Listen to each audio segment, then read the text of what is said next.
Good evening and welcome to Poland Daily. I'm Nicholas Richardson and this is the news. May the 2nd is celebrated across Poland as National Flag Day. The day's celebrations began in Warsaw with a ceremonial raising of the Polish flag at the Royal Castle's clock tower. The Polish President, Andrzej Duda, accompanied by his wife Agata, made a speech at the ceremony. It's very symbolic that both the Day of the Polish Flag and Poles Abroad Day is celebrated on May 2nd. It is very symbolic because the flag itself has its own meaning from the historical point of view. Why does it look this way? Why does it have these specific colors?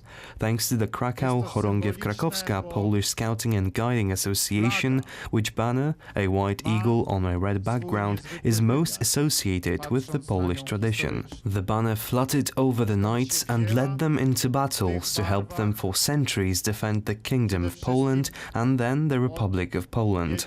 The flag has the power to unite and build community.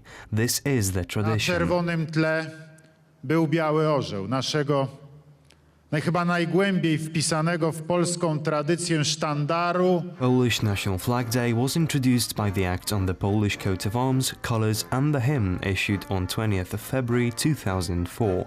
The historic Polish national colours originate from the colours seen on the coat of arms of the Polish Kingdom and the Grand Duchy of Lithuania. Prime Minister Mateusz Morawiecki took part in the National Flag Day celebrations in Szczecin. The head of the government spoke about the relevance of the white and red colours of the flag, its place in history, as well as the future prospects that stand ahead of Poland.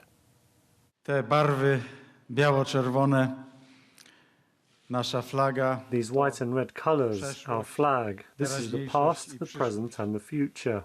A moment ago we had the honour of watching our flag being pulled up on the mast, and in the same way our thoughts, our actions, our dreams move upwards. We look boldly to the future. We look boldly to the sky.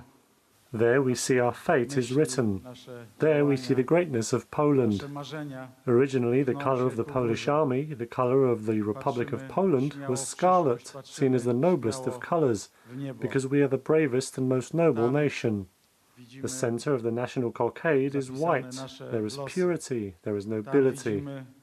These white and red colours, this flag, fluttered in the wind on battlefields of the Second World War, over a burning Warsaw, at Monte Cassino and Tobruk.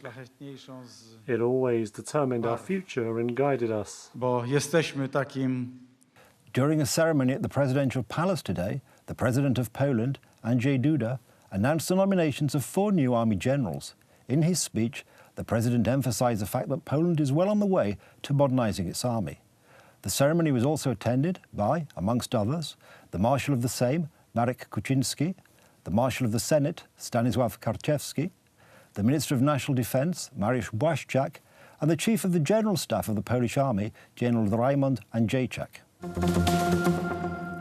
Prime Minister Viktor Orban and Italian Minister of the Interior, Matteo Salvini, met this afternoon at Orban's office in the Buda Castle. Hungary's Prime Minister hosted Salvini at a meeting between 2 of Europe's main opponents of immigration. On the eve of the visit, in an interview with Italian newspaper La Stampa, Prime Minister Orban spoke of his admiration for Salvini. In an interview published on Wednesday in Italian newspaper La Stampa, Orban said Salvini was the most important person in Europe today on migration. In the same interview, Orban called migration the most important question history has confronted us with. Orban has hinted at leaving the People's Party after the European parliamentary elections at the end of May, another reason for possibly tightening ties with Salvini.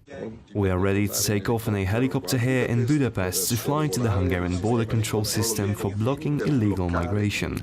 In Italy, in Hungary, in Europe, you can only enter if you have permission. In the past, Orban has praised the Lega leader as his hero, and he used this term in his La Stampa interview again, saying Salvini is the hero who was the first to stop migration by sea, while we did the same on land.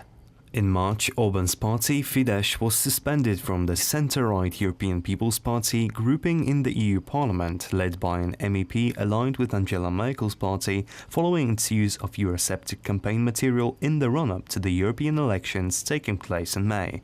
Orban also welcomed a meeting heralding a potential alliance between Salvini and his long-standing allies, the Law and Justice Party, when the Italian minister visited Poland in January. That's the news. Thank you for watching. Stay with us for the weather, Poland Daily Business and more programmes. But from me, it's have a good night and a better tomorrow.